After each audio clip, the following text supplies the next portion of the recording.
Majority of the world today is being threatened by the menace of crime.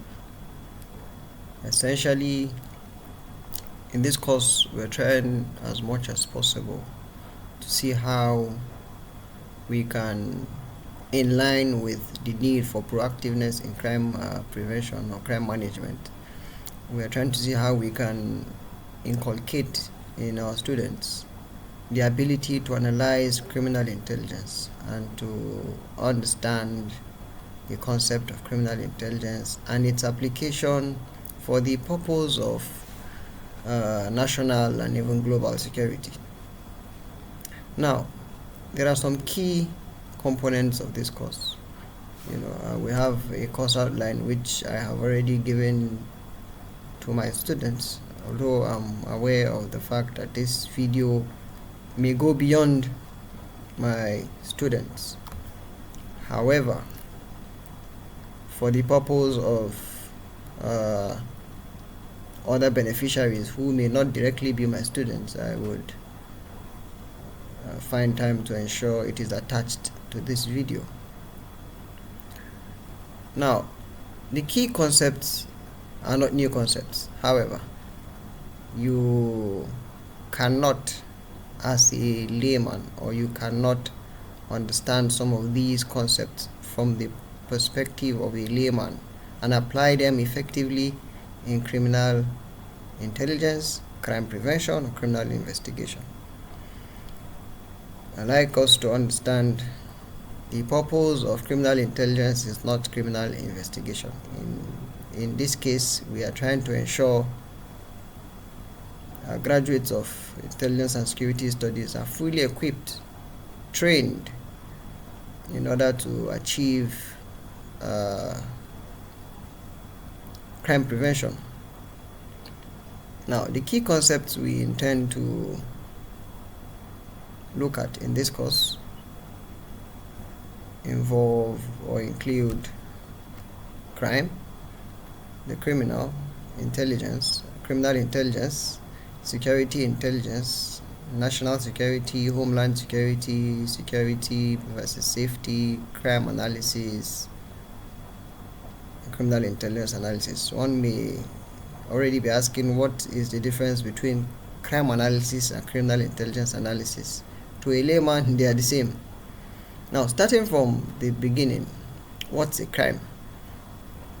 Most often people have the traditional notion that a crime is any act that violates the law of the land, which is true and correct, by the way. But you see, the definition of crime from a professional perspective goes beyond an act that violates the law of the land.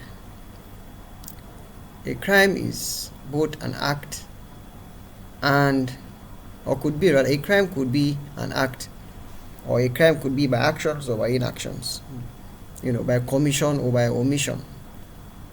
So without wasting too much time in attempts to define crime, there are different definitions of crime. Crime is any act perpetrated by any individual or a group of individuals that is in contradiction to the institutionalized laws of that geographic location, or that state. Now, where it gets dicey is when you try to explain to people that you can commit crime even by omission, by your inactions, your inability. When you are found in a situation where you have the ability to dissuade the perpetration of a crime or to report the perpetration of a crime and you fail to do so, you have by so doing committed a crime. Now, based on the provisions of the criminal code, I think section 515, that every person who, knowing that a person decides to commit or is intends to commit a crime or a felony rather, and fails to reasonably or fails to use all reasonable means to prevent the commission of such a crime, is guilty of a misdemeanor. So the issue of I was not the one, it was somebody else, and you could have stopped that person, but you didn't. It means you have committed a crime. It doesn't save you in the court of law. So that's just to justify, that a crime is either by commission or by omission, by actions or by inactions. Of course, you know who a criminal is: anyone who is found guilty of committing a crime. Now, not everyone who is accused of being a criminal is a criminal, mind you, until the law says so, or until pronounced so by a judge. Different principles, surrounding that. Either guilty until proven innocent, or innocent until proven guilty. Now, intelligence. Intelligence is a different ball game when it comes to the world of criminology. I like to always tell criminologists that their work starts exactly where the work of an intelligence analyst stops, or where there is intelligence failure. That is exactly where a criminologist comes in, because a criminologist investigates after the crime has occurred.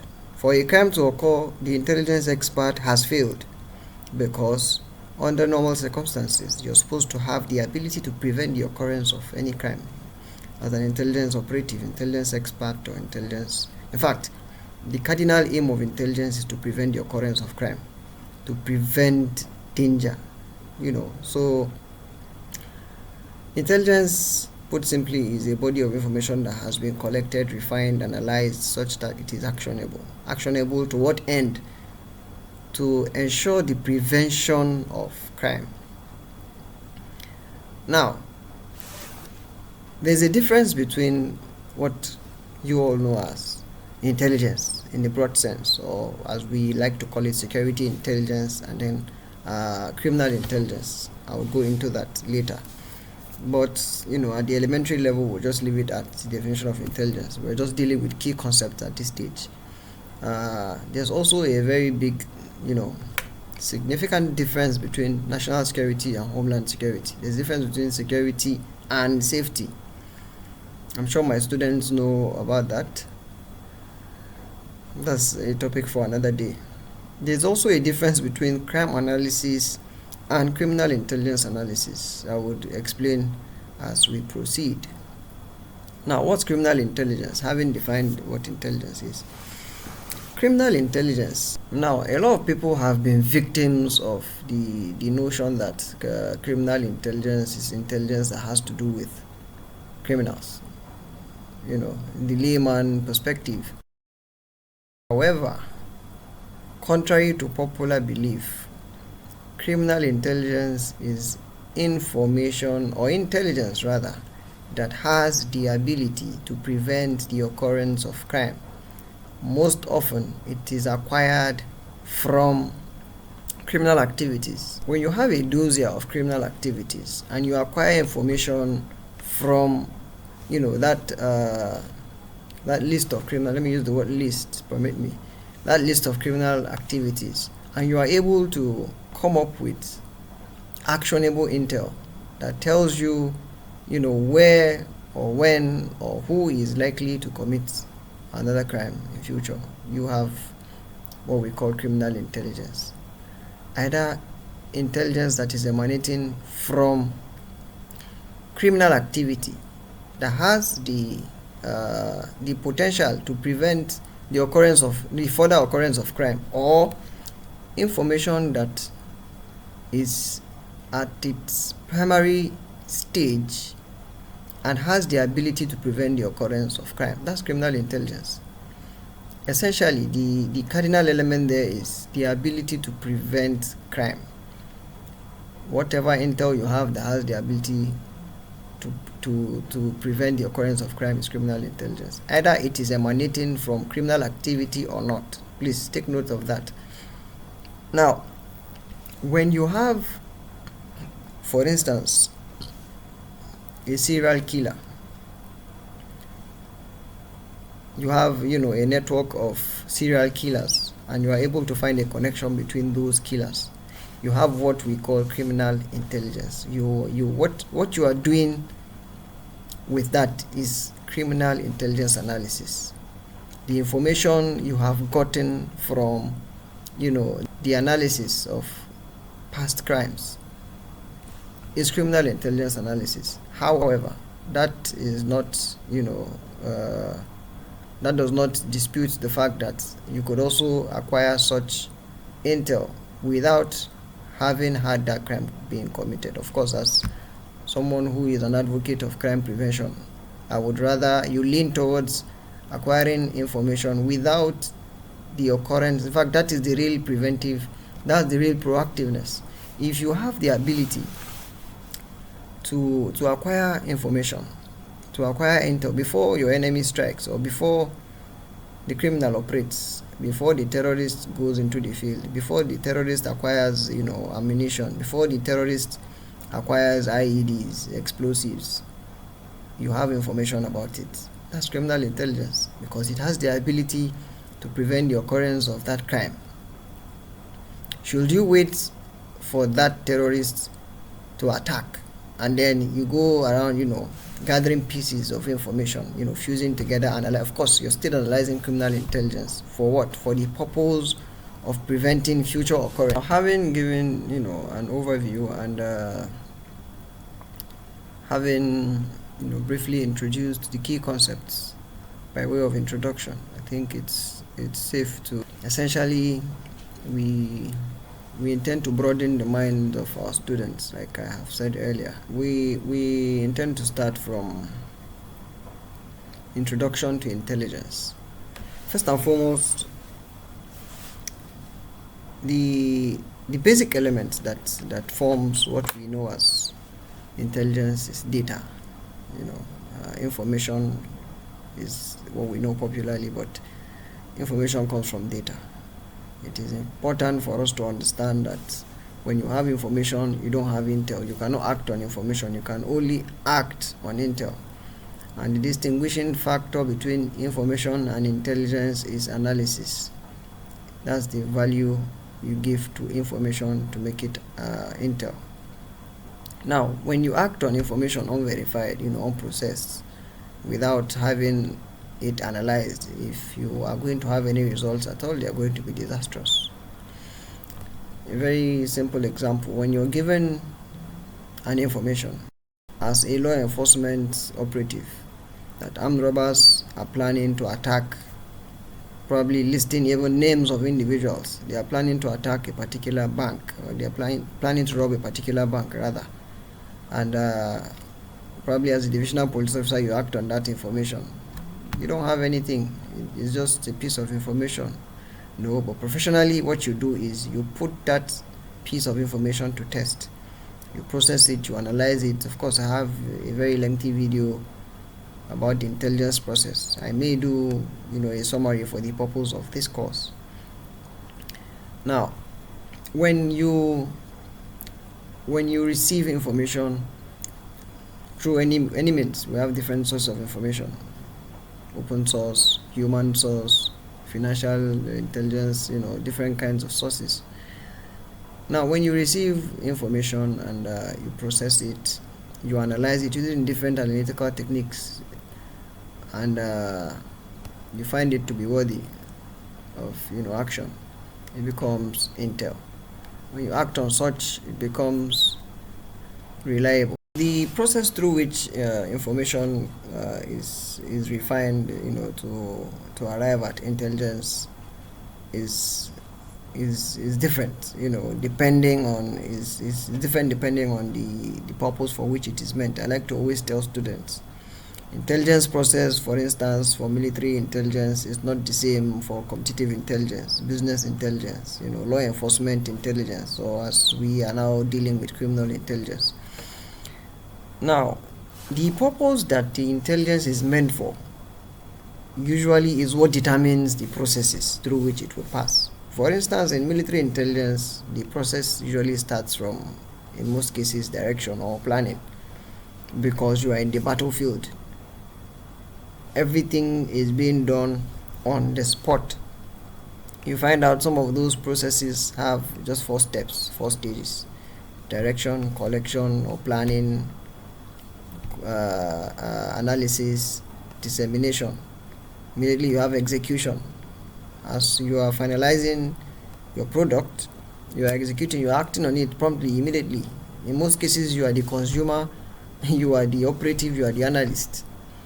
In the case of intelligence for strategic decision making or for policy making, it is usually different. That is the one that is most common, the one you see: requirement, collection, processing, and exploitation. You have all the time to go through all of that, all of those stages, all of those processes: requirement, collection, processing, and exploitation, analysis, dissemination. Now, for criminal intelligence analysis, it is usually different, because this has to do more with law enforcement. Within, along the line, I'm going to break down the different stages of, criminal intelligence analysis, starting from direction. And I would explain to you why the different types of intelligence processes have to exist for the different purposes that the intelligence is meant for. We also have the different stages of or levels of intelligence. First of all, you have strategic intelligence, you have tactical intelligence, you have operational intelligence or combat intelligence. Now, under normal circumstances, you see strategic on one hand, tactical, operational, and combat on another hand. But on a more sophisticated level, those are four different levels. Those are four different levels of intelligence. Now, strategic intelligence is basically intel that is acquired for long-term use. That's the one I just gave example of. For policy making, we want to have policies that will prevent the occurrence of crime in the future. That's strategic intelligence. If someone had come up in the early 2000s, to say that there's going to be, the development of AI, for instance, and that the government needs to have a check, or the government needs to invest in investigating what that field is all about, because it comes with a lot of threat and is going to be a serious security challenge in the future. And if as early as then the government had started, that would have been strategic intelligence. Whatever effort was being made then, the threat has not yet arrived. We're foreseeing it to come in the future. So you have all the time to, go around, analyze back and forth. However, for tactical intelligence, it is usually immediate information. It is immediately required. It is needed immediately. It's short term. Although the urgency is not as that of operational intelligence, while tactical and operational are usually immediate. Operational is usually required for planning and coordination, most often in the battlefield. Combat intelligence, you need to know the kinds of firearms you need. What kind of firearms does your opponent have? That's combat. In the battlefield, on the spot. You see, the process for combat intelligence can never be the same with that of, for instance, strategic intelligence. That's what we're trying to say. Essentially, that intelligence process is not fixed. It largely depends on the process. The purpose for which you need that intelligence. What are you trying to prevent? What are you trying to forestall? What are you trying to foresee? Those are the defining factors of what the elements of your intelligence process would be. That's that for intelligence process. But however, for criminal intelligence, of course, you would remember, or I'll refer you to my other video. If you check it on YouTube, the strategic intelligence process, where you have requirements. You analyze your requirements based on timeliness, feasibility, and necessity.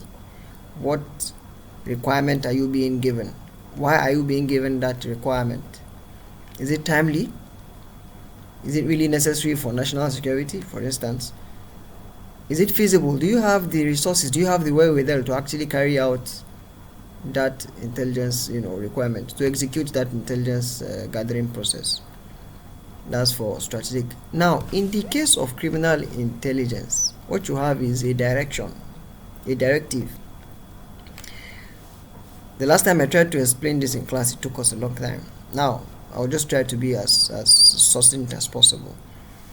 When you say requirement, there is a vacuum, there is a need, because it is for long-term use, it is for strategic purpose. So there is a vacuum, there is a need for that intelligence. That is why it is a requirement. My favorite example is, for instance, find out if Abubakar Shekau is alive. That's an intelligence requirement. How do you dissect that? You have your priority, your primary intelligence requirement, which is find out if Abubakar Shekau is alive. It is now left for you, the operative, to break that intelligence requirement into specific requirements to enable you achieve or get information that will lead you to actualizing your primary intelligence requirement. Your requirement is to find out if he is alive. What are your specific requirements there? Where does he live? You find out where does his relative, his family, his children, what's his favorite food, where do they sell those kind of foods, what bank was he using, how do we link his finances, who are his close allies. Let's plan surveillance on them, get information as to whether there's going to be any, what network was he using, is he MTN, is he Glo, what was his favorite drink. All of these are specific requirements that can be given to hundreds. I know countries that can spend a lot of money on intelligence gathering. I always tell people intelligence gathering is quite expensive. It is actually cheaper, as expensive as it is to tell you the cost of crime. It is actually cheaper, as expensive as what I'm saying now. It may not even make sense to you. I'm saying it's cheaper and it's expensive. It's a paradox. Now, what I'm trying to say in a sense is intelligence gathering is not cheap. It's expensive, but at the same time it is cheaper than the cost of the effect of crime. That's for another day. Now, you have your specific requirements. Your requirement says, I'm trying to put these intelligence processes side by side. One for criminal intelligence, the other one for strategic intelligence, or what you call security intelligence. Now, you have your requirement. We've been able to dissect one one primary intelligence requirement, one priority requirement into specific requirements. I have 10 operatives, for instance, and I give each a requirement. Let's use gun runners, for example. Let me leave Abubakar Shekau. Let's go back to Fulani headsmen. For instance, there's somebody called, I don't want to use anybody's name, please. I don't have money to pay ransom. Let's assume you're looking for somebody that is terrorizing a particular axis. His name is probably Harry. Harry is not a Fulani name. His name is Musa. Now, Musa has been terrorizing that route, and then your requirement is to find out about Musa. And then you dissect that into specific requirements. What kind of bike? I have 10 operatives to work with. I give my 10 operatives. Operative 1, find out what kind of motorcycle he uses. Operative 2, what is his registration number. Operative 3, find his phone number. Operative 4. Now, for each of those operatives, they could also break down their requirements into specifics further. Yours is to find out what kind of motorcycle he uses. Of course, you also have a lot of information to find out. What I have found out based on experiences, it is usually very difficult. This is very sensitive. I hope those listening that are in the field will make use of this. It is almost impossible when you try to acquire intel, wholesome, just we want to find out if this person is alive. No. Break it down into specifics and give those operatives. You have hundreds of them. Give each person specific requirement. Yours is to find out what is XYZ suspects, favorite food. Find out all the places that they sell that food. Yours is to find out what bank he uses. Find out when was the last time there was a transaction on his account, for instance. Those are specific requirements that are easier to go about. But when you have different persons going in all directions, you end up arriving at the same location where all of you have nothing, or all of you have nothing actually, basically. So that's that requirement. In the case of strategic intelligence, in the case of criminal intelligence, what you have is directive. You are being given a direction specifically, for instance, by your divisional police officer. There was an armed robbery in your local government in town X, town Y. The MO says the same thing. The kind of weapons they used, the way they entered, the kind of vehicles they came with. So you have been given a particular directive to find out who are these people or what's their connection. That's a directive. You have something to work with, as opposed to in the other case when it is open, is just a blank check. You're given, in fact, in the case of the other one, you're given a blank check. Find out this, something that is usually abstract and vague. So having received your directive, you go about doing what? Collecting information. You have your collection plan, if you have the time for that, depending on the urgency for the information.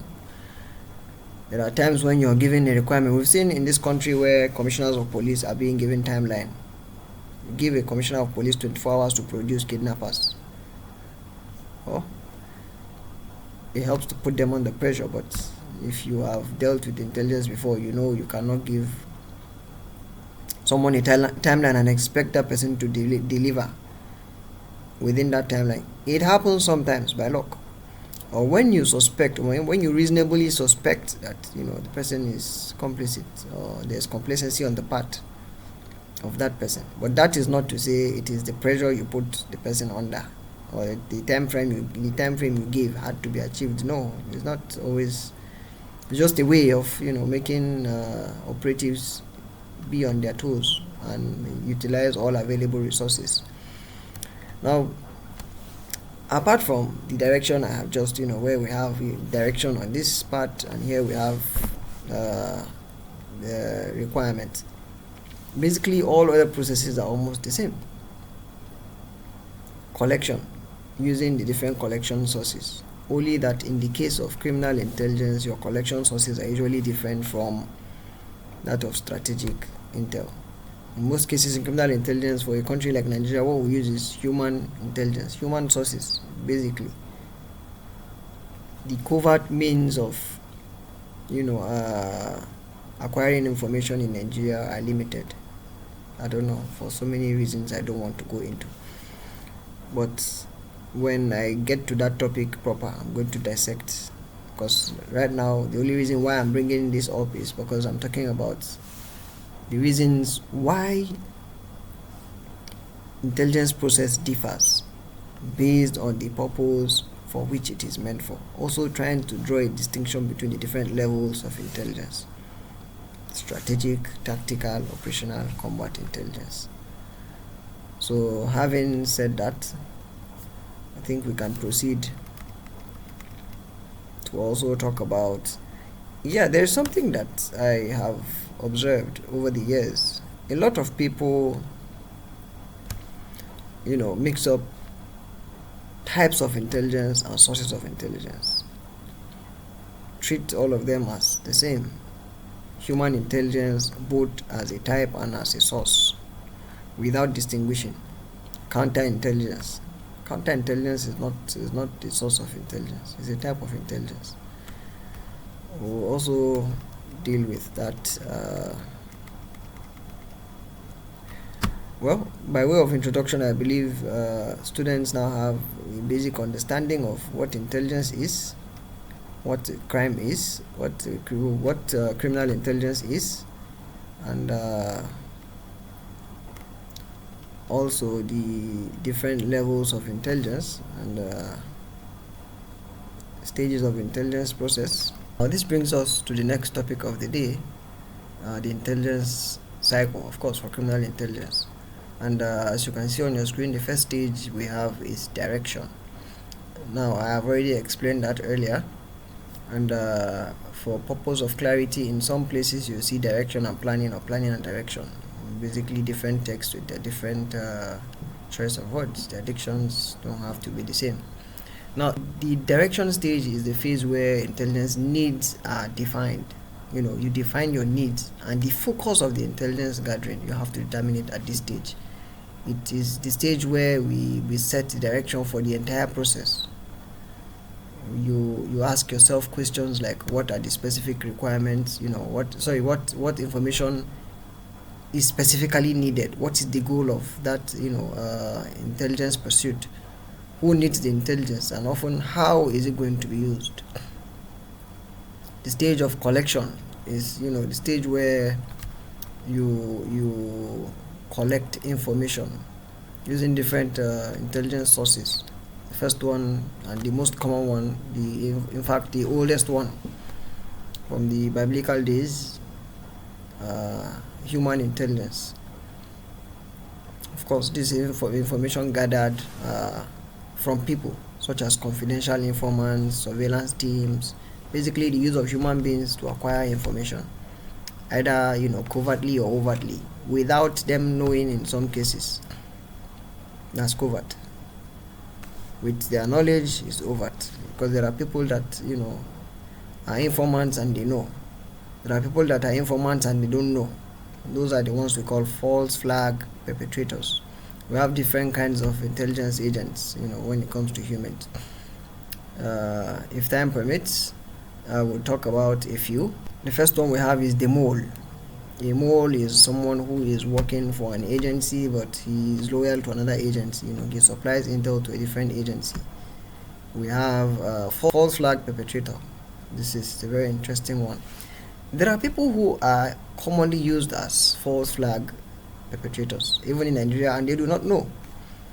Take, for instance, these people that are working for NGOs in mostly the northeastern part of the country. They employ you as researchers. In most cases, you acquire information for them. You give them statistical figures, concrete data with which they analyze and carry out whatever they want to carry out. Our chief of defense staff has said most of it. These are false flag agents for these countries, unknown to them that they are doing the work of. It's purely espionage. You don't necessarily have to come out as whites and enter the streets of Borno State, for instance, to acquire information. No, they come in as NGOs disguised. That's the false flag operation. In fact, it's been long I heard somebody speak, with somebody of that high authority speak to issues, nakedly. Let me use that word, bluntly, like he did. But that's exactly what it is. It is what it is. That's what they say. So it's actually what we call false flag operation. The chief of defense staff understands what I'm talking about. That is why you find NGOs paying 10 years rent, because they're not here to do the work of NGO. They know what they're after. So when there used to be a Chinese bakery, I don't want to mention the name, their bread used to be too cheap. And from back in the day, I used to tell people, I don't trust this Chinese bakery, because the breads were cheap, the cakes were cheap, all their products, something you get somewhere for probably 1,500 naira, theirs would be 400. You can't explain that now. It's beyond common sense. Those could be false flag operations. Another example of false flag operation is when you use the agent of another country without them knowing to incite. Let me give you another example, a very simple one. There is, for instance, war between, I don't want to use countries, but there is war between, say, Nigeria and Ghana, just an example, God forbid. And Ghanaian uniform is black, Nigeria wears white. And then, in order to get back at Ghana, Nigeria gets its own agents to wear black, which is the color of Ghana, to carry out I'm trying to give you a basic elementary on explanation of how the word false flag came about. The Nigerian agents or the Nigerian soldiers now wear the Ghanaian color and attack probably Niger Republic. What that means is they have carried out a false flag attack, a false flag operation. Carrying out such an attack with the uniform of Ghanaian soldiers means that Nigerians are going to attack who back? Ghana. In a nutshell, that's what is going on in this country, in the world of espionage. Proxy war. In fact, it is false flag because it is meant to look like something else that it is not. It is a disguised operation. Well, that's for false flag. We have mole, false flag. We have another interesting one, defector in place. We're still talking about human intelligence. A defector in place, different from a mole, is someone who, I think I'm going to have a lecture about this separately, but just to summarize, a defector in place is someone who started off as loyal to your organization or your country or your company and then switches loyalty, either for monetary gains or for whatever reason. Dmitry Polyakov, I think, USSR. He switched loyalty for personal reasons, where you had his contemporary Aldrich Ames, who switched loyalty to the USSR from the CIA for monetary gains. Now, where a defector in place differs from a mole, a simple mole, is that a defector has to be in place to be useful. You are working for the Nigerian army. There's a war between Nigeria and Ghana. You have switched loyalty and started supplying them information, the Ghanaians. But they need you to be in place in Nigeria to remain active, for you to be what? Useful. From the day, the romance of espionage gets you carried away because of all the euphoria, around the recognition you get based on the fact that you supply them information about your country. From the day it gets you carried away and you resign from your country and say, okay, let me go, you become useless, because you are only useful because you are in place and acquiring information as time passes. That's for the factor in place. We have double agents, we have triple agents, we have another interesting one, agent provocateur. Agent provocateurs are people that are in place just to cause,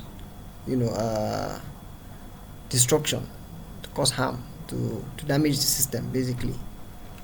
You can imagine sending someone, let me use competitive intelligence, business intelligence. You are the owner of Pepsi company, I am the owner of Coca-Cola company. And then I just simply get to have somebody recruited into your company, and his only job is every day he adulterates your drinks and people take those drinks and they die. That is his purpose there, is to destabilize the system, so to subvert your system, infiltrate. And another example is probably he pipes low, he lays low and rises to the managerial level, just to start bringing policies that are going to destabilize your system. That was his primary assignment in the first place. We've had countries do that in the past, from the time of World War II, Cold War, and so on. So that's that for human intelligence. Signals intelligence, basically electronic information such as phone calls, emails, or social media activity. Now, signals intelligence is basically when you intercept, telephone signals. Nigeria is doing well there now. The Americans make use of their NSA, and you can go through WikiLeaks and find out more about that. Open source intelligence, very interesting one. Open source is usually underrated. Open source, as the word implies, when you acquire information based on public, or from public avenues, from public media. publicly available information like from newspapers, from reports, social media, government records, etc. Now, social media. A lot of you have the habit of posting everything, about your life on social media, dumping it there in the space. Starting from, well, what kind of, sometimes you hear things like the children of XYZ have been kidnapped. When you are always posting them with their school uniform and their badge showing, it takes nothing for someone to just Google the name of the school, find out the address. The faces of your children are already there. You can imagine the quantum of information that is in the open space. As a public office holder, you snap pictures in your house, or your wife or your daughter snaps pictures in your house, and all your cars are showing. Plate numbers of most of your cars are showing. You think it's luxury, you're showing off your Rolls Royce. All of that is in the open space, is in the social media. The same thing happens in Nigeria. The enormity of information that members, House of Reps, show in their sittings that are in the open space, when they do all of those open sessions, believe you me, and they don't know the danger it portends. And that is not for me to say, for security reasons. We also have geospatial information, or geospatial intelligence rather, GeoInt. I have another video on that, extensive one at that. Now, GeoInt basically has to do with geographic data, geo-referenced data, just as the term says, geospatial. The relationship between geographic data and its ability, basically information gathered from maps, satellite images, geographic data, your UAVs, unmanned aerial vehicles. All of those are, well, I like to draw usually a distinction between geographic or geospatial intelligence rather and imagery intelligence. While most of us put them together because of the fact that satellite images are pictures, UAVs capture images, we usually like to assume GeoInt is the same as imagery intelligence, whereas that's not the case. Mind you, there are some geographic data that are not pictures. For instance, distance, topographic data, terrain, weather, climate, all those are forms of information that you can gather. Intel, you are in the battlefield, you want to find out what is the terrain like. It takes a certain subject matter expert, as we call them, SMEs, to acquire that kind of information. Probably a geophysicist or something, somebody that is grounded, a surveyor, somebody that is into geophysics, or somebody that's into geography. He does that and acquires information. That is not picture. So GeoInt is any kind of data that has to do about the surface of the earth. I don't know if I should use that word. So GeoInt is there, imagery intelligence is there, and imagery intelligence may not necessarily be geospatial intelligence. Sometimes these sources of information also overlap. You may have imagery intelligence that may overlap with electronic intelligence. Now, having collected information, of course, we talked about direction and planning. We talked about collection and different sources of collection of information. We have processing and exploitation. And this is the point from which you start. This is the introduction to analysis. Because once information is collected, it must be organized, formatted, and translated if necessary, for it to be useful. Raw data usually comes from collection phase in pieces that are not that cannot be easily interpreted. For instance, when you have information collected in various languages, it needs to be translated. It might also be coming in electronic form rather, and it may need to be printed. Just those are what you do in processing and exploitation, to link and put them in a format that would make sense.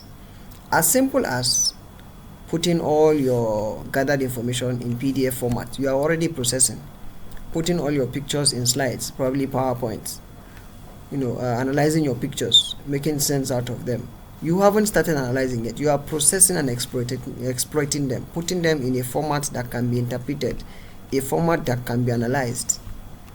That is processing and exploitation. It's also the point from which you start evaluating your sources. Going back to our initial example, you sent 100 operatives to the field and they went to different areas. For instance, in Kaduna, we have different languages in Kaduna. This one came back with his own in X language, this one came back with his own in Y language. You have to come back, process this information, so to say, put them in a universal language, put them in a particular document, in a particular format that can now be subject to analysis. If there are pictures, yours is MP4, his is MP. What's the other format? The other one is JPEG, different formats. By the time you come back from the field and you start, okay, what we recognize in this agency is JPEG, we convert all of them to JPEG. The only videos we recognize, or the only videos our systems recognize, are MP4 formats. We convert all of them to MP4 formats. All of those are processing and exploitation. You are processing them to exploit them for the purpose of what? Analysis. You are preparing your information, you are collating them, and that is where you also find collation. Operative 1 came back with information, operative 2, 3, 5, 100. You fuse everything together. Of course, for analysis you need to have everything in a round table. Let me put that in traditional sense. Now to the critical stage, the next stage, which is analysis. This is the refining stage. This is the most critical stage of intelligence process, be it military intelligence, be it geospatial intelligence, be it counterintelligence, be it competitive intelligence, marketing intelligence, any kind of intelligence you're talking about. Analysis stage. Some places you see analysis and production.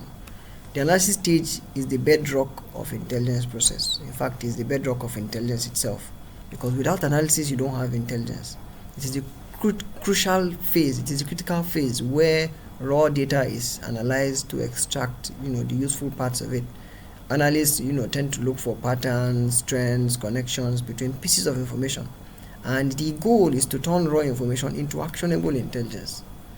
And in this case, I like to remind us we're talking about what? Criminal intelligence. So criminal intelligence analysis is going to be significantly different from traditional intelligence analysis, what I may have taught you in other videos. I have another extensive video on intelligence analysis where I talked about different methods of intelligence analysis, mostly from the psychological perspective. You as the analyst, I talked about things like thinking about thinking. I went as far as dissecting Richard Howard's perspective, the psychology of intelligence analysis. All of those are for intelligence analysis in the broad perspective, or in the broad term, in its broadness.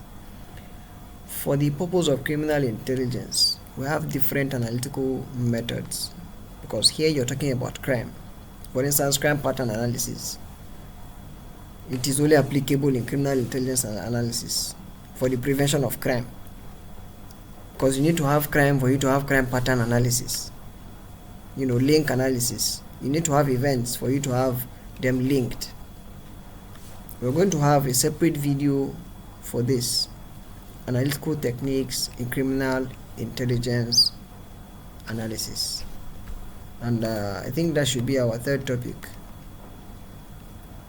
Yes, if I'm not mistaken. Okay, fifth actually, analytical techniques, and I will try to take that in my next. Rather, what we have as the next one is data collection techniques, methods of data collection, interviewing techniques, surveillance and observation, and also ethical considerations. We'll see if we can cover that in our next lecture briefly, and move to analytical techniques. I have a lot of analytical techniques to talk about. So, in a nutshell, we have been able to define intelligence, we have been able to define crime, we have been able to give an overview of the cause and what it intends to achieve.